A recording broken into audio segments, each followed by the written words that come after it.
Assalamualaikum warahmatullahi wabarakatuh. Apa kabar anak-anakku semuanya? Alhamdulillah, luar biasa, Allahu Akbar.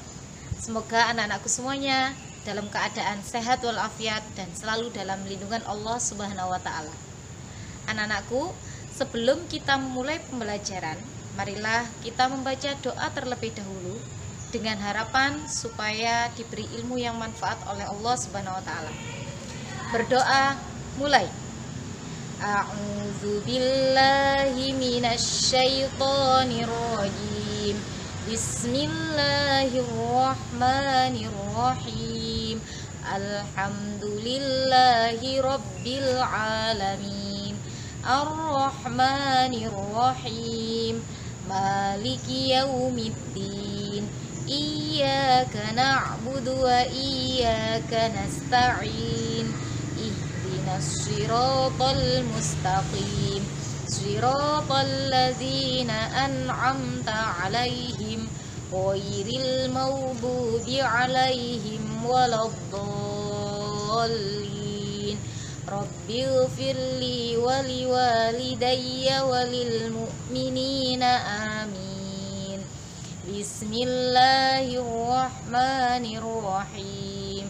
Raditu billahi robba wa bil islami dina wa bi muhammadin nabiyyan wa rasula. Rabbi zidni ilma warzuqni fahma. Amin ya rabbal alamin.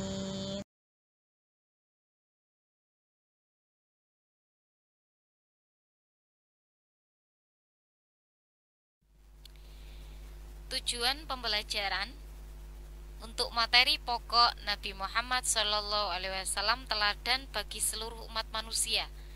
Tujuannya yang pertama, melalui pembiasaan peserta didik dapat meyakini kebenaran kisah Nabi Muhammad SAW dengan sepenuh hati. Yang kedua, melalui pembiasaan peserta didik dapat menunjukkan sikap jujur dengan benar. Yang ketiga, melalui pembelajaran jarak jauh. Jadi saat ini memang kita menggunakan pembelajaran jarak jauh karena masih belum masuk sekolah dan belum bisa bertatap muka secara langsung antara pendidik maupun dengan peserta didik. Sehingga tujuannya adalah peserta didik dapat menyebutkan sikap terpuji dari kisah keteladanan Nabi Muhammad SAW dengan benar. Yang keempat, melalui pembelajaran jarak jauh, peserta didik dapat menjelaskan sikap jujur dari kisah keteladanan Nabi Muhammad SAW. Yang kelima, melalui pembelajaran jarak jauh, peserta didik dapat menceritakan sikap terpuji dari kisah keteladanan Nabi Muhammad SAW.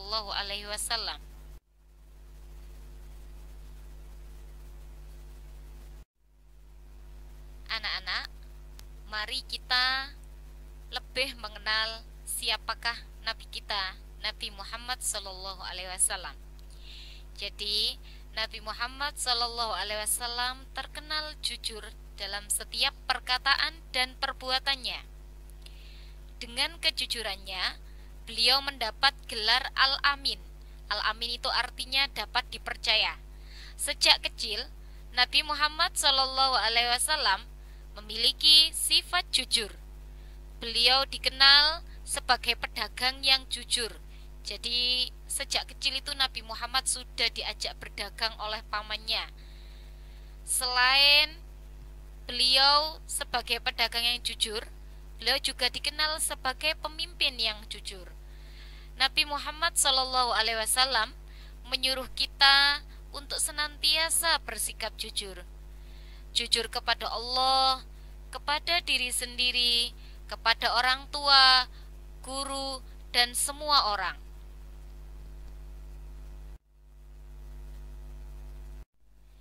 Untuk lebih memahami kisah Nabi Muhammad, mari kita saksikan video berikut ini.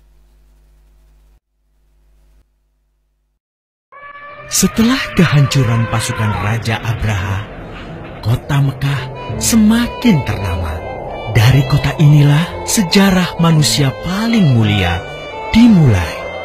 Ka'bah sebagai jantung kota Mekah semakin ramai dikunjungi para peziarah. Demikian pula para pedagang. Mereka datang dari berbagai penjuru jazirah. Namun sayang, Ka'bah mulai diselewengkan fungsinya. Akibatnya, kejahiliahan merajalela. Bahkan pada masa itu, memiliki bayi perempuan adalah hal yang sangat memalukan. Aib bagi keluarga. Sehingga sebagian dari mereka tega membunuh bayi perempuan mereka sendiri.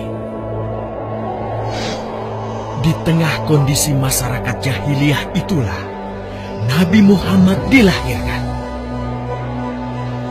Bayi luar biasa itu lahir dari rahim seorang wanita mulia bernama Aminah. Pada saat itu, ditandai peristiwa-peristiwa yang luar biasa. 10 balkon istana Kisra runtuh. Juga padamnya api-api yang biasa disembah oleh orang-orang Majusi.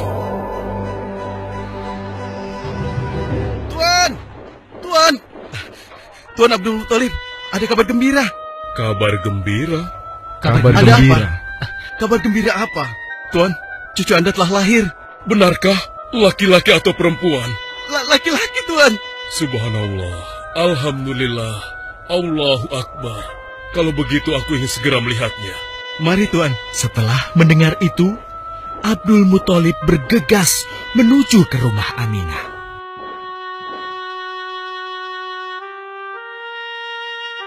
Ah, cucuku, kasihan engkau terlahir yatim. Dengan penuh kasih sayang, Abdul Muthalib membawa cucunya ke Ka'bah. Ya Allah, jadikanlah cucuku ini menjadi seorang yang mulia dan terhormat, sebagaimana Nabimu Ibrahim alaihissalam.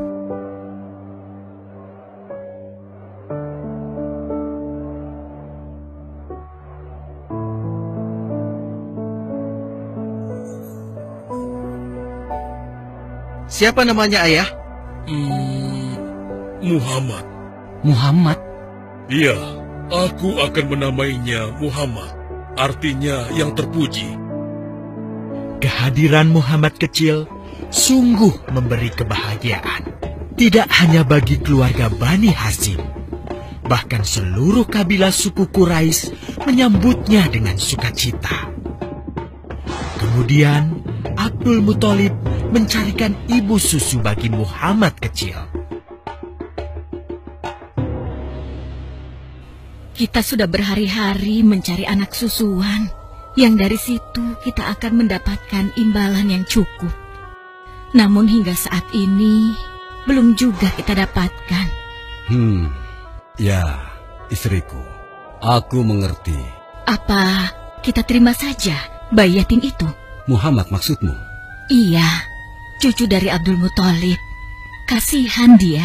Hampir semua teman-teman dari rombongan kita tidak ada yang mau menyusuinya. Karena tidak ada harapan untuk mendapatkan imbalannya dari ayah bayi itu. Betul juga engkau, istriku.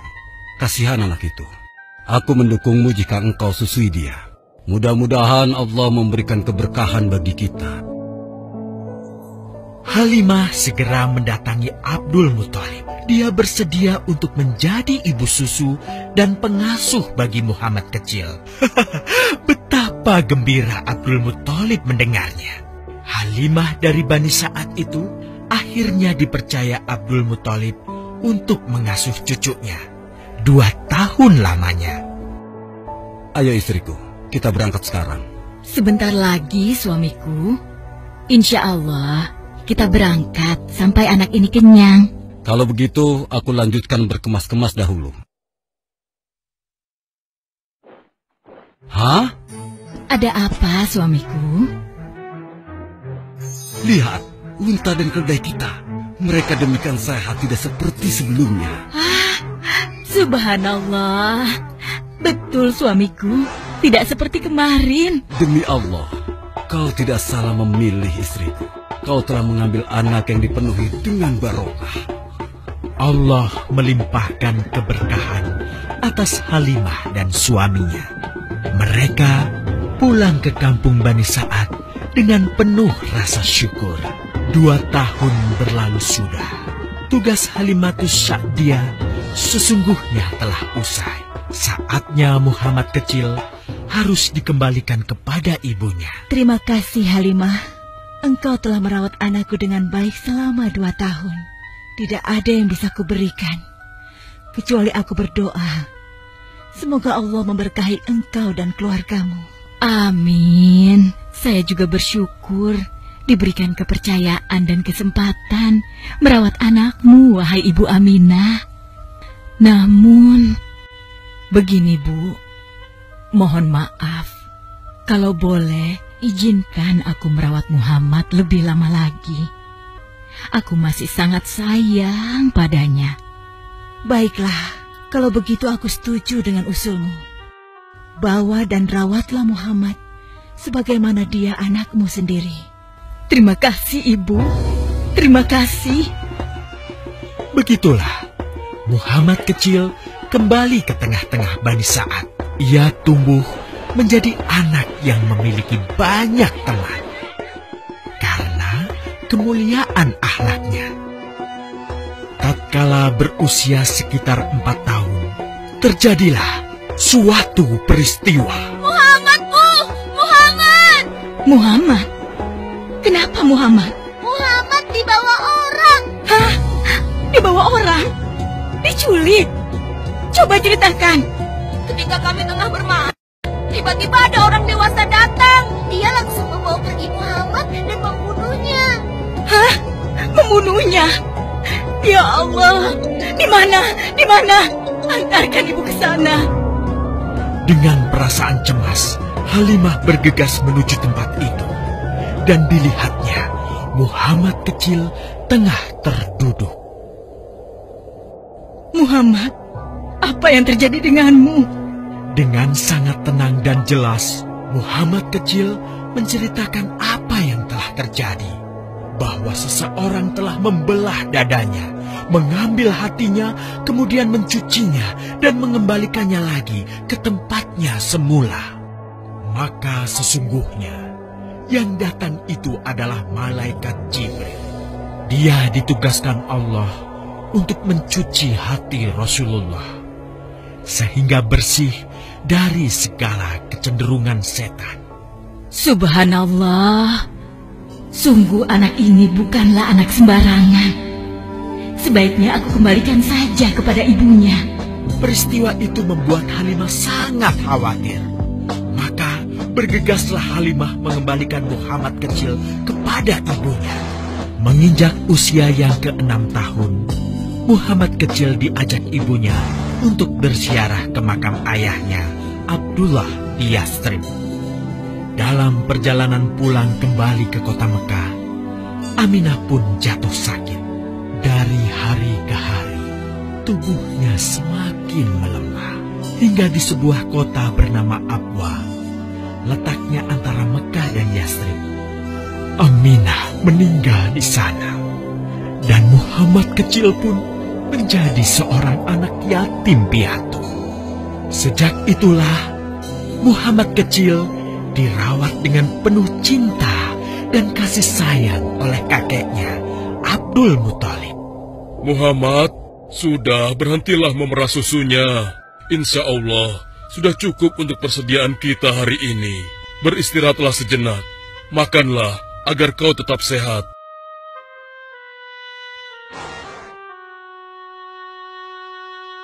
Ya Allah, betapa mulia akhlak cucuku ini. Namun, kasih sayang Abdul Muthalib tidak berlangsung lama. Saat usia Muhammad 8 tahun, Abdul Muthalib kakeknya yang sangat menyayanginya itu meninggal dunia.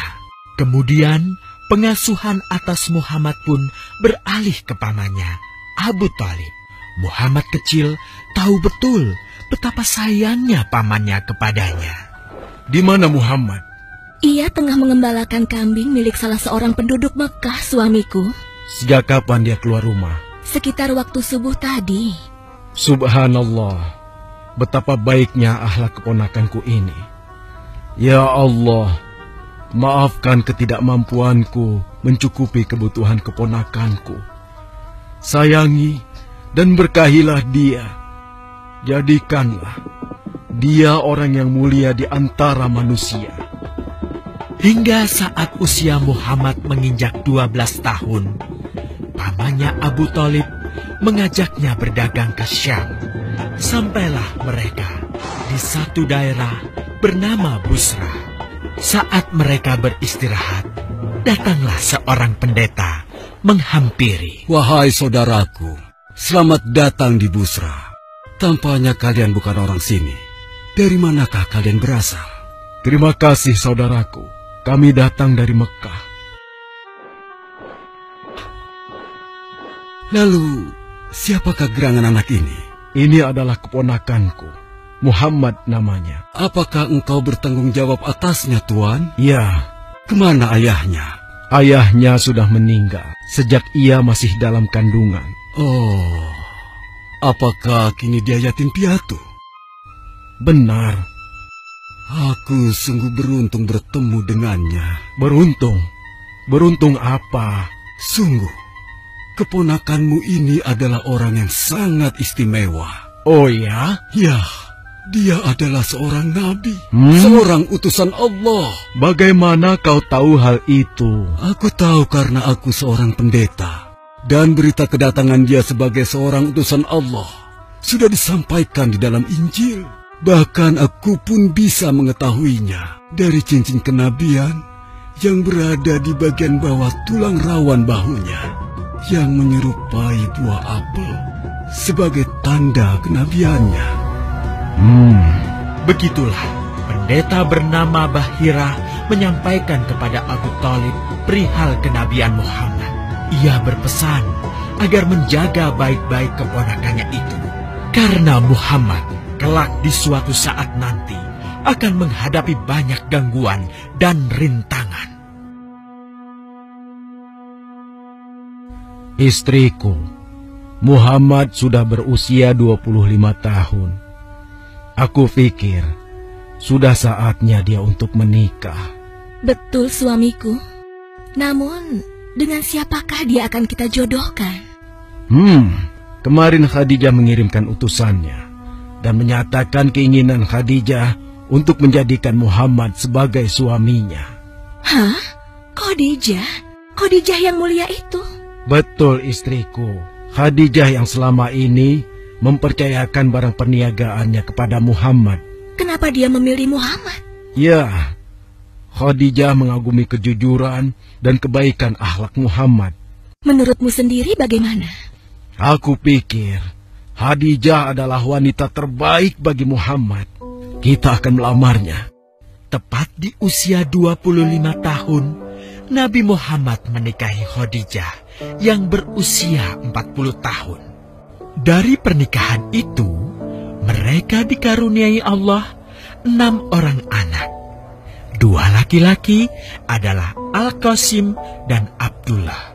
Sedangkan putrinya adalah Zainab, Ruqayyah, Ummu Kulsum, dan Fatimah. Namun, kedua putranya itu telah meninggal semenjak mereka kecil. Suatu ketika, terjadilah banjir besar di kota Mekah. Kabilah-kabilah di kota Mekah pun bergotong royong membangun kembali Ka'bah.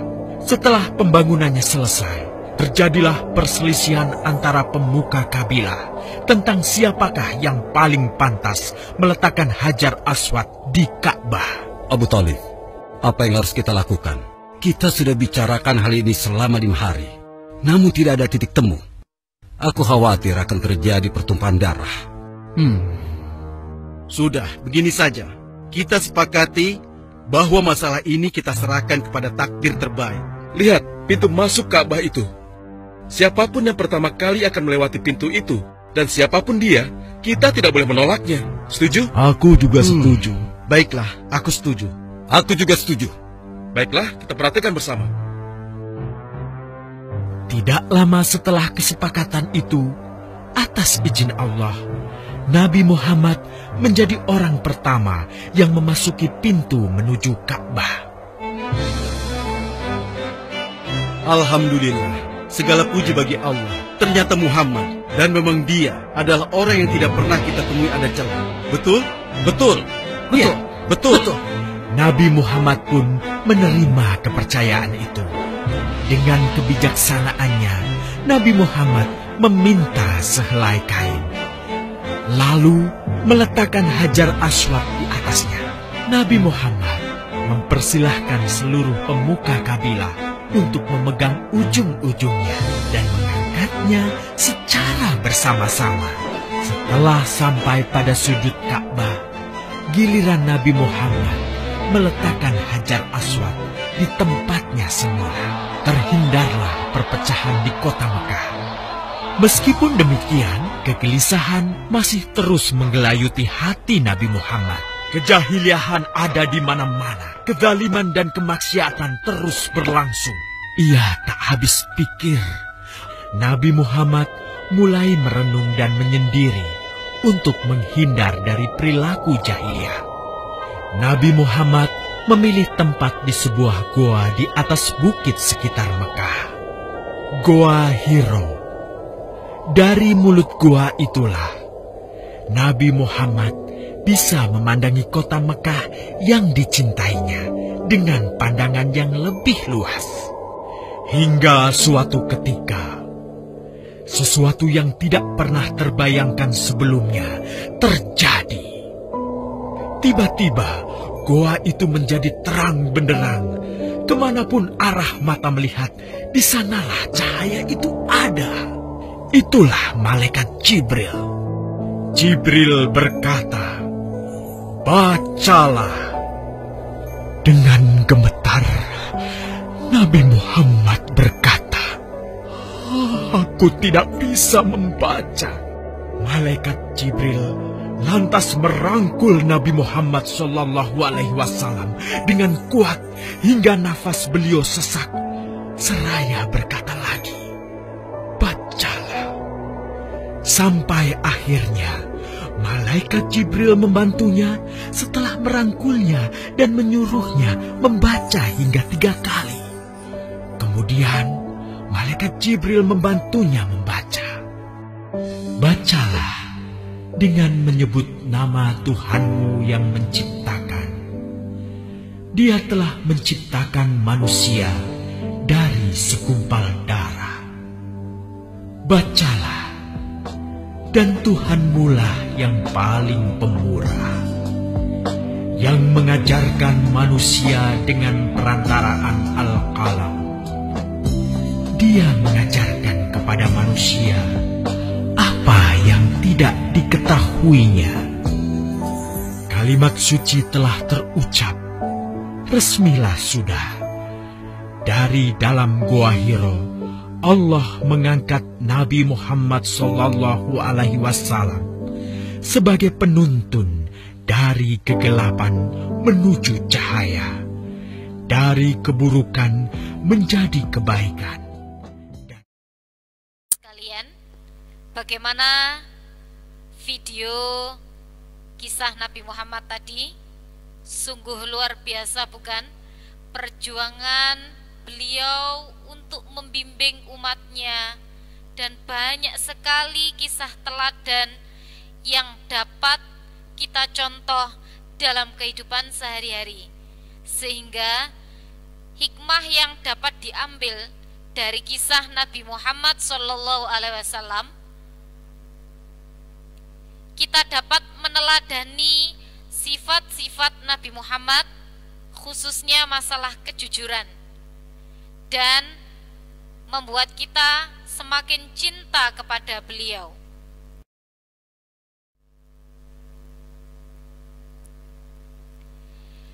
Mengikuti sifat Rasulullah SAW adalah suatu kewajiban bagi setiap muslim. Bagaimana tidak, anak-anak? Kita mengaku cinta kepada Nabi Muhammad, tetapi tidak ada satupun sifat Rasulullah yang kita contoh. Rasulullah Shallallahu Alaihi Wasallam senantiasa mengingatkan umatnya untuk selalu berkata jujur dan menjauhi sifat dusta.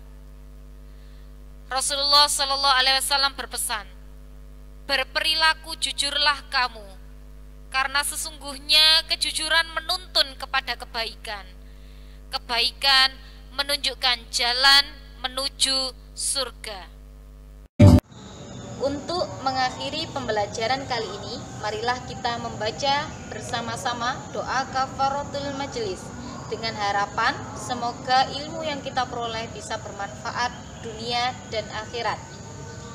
Berdoa mulai. Subhanakallahumma wa bihamdika asyhadu an la ilaha illa anta astaghfiruka wa atubu ilaik. Sekian apa yang saya terangkan, semoga bisa bermanfaat untuk kalian semuanya. Saya akhiri. Assalamualaikum warahmatullahi wabarakatuh.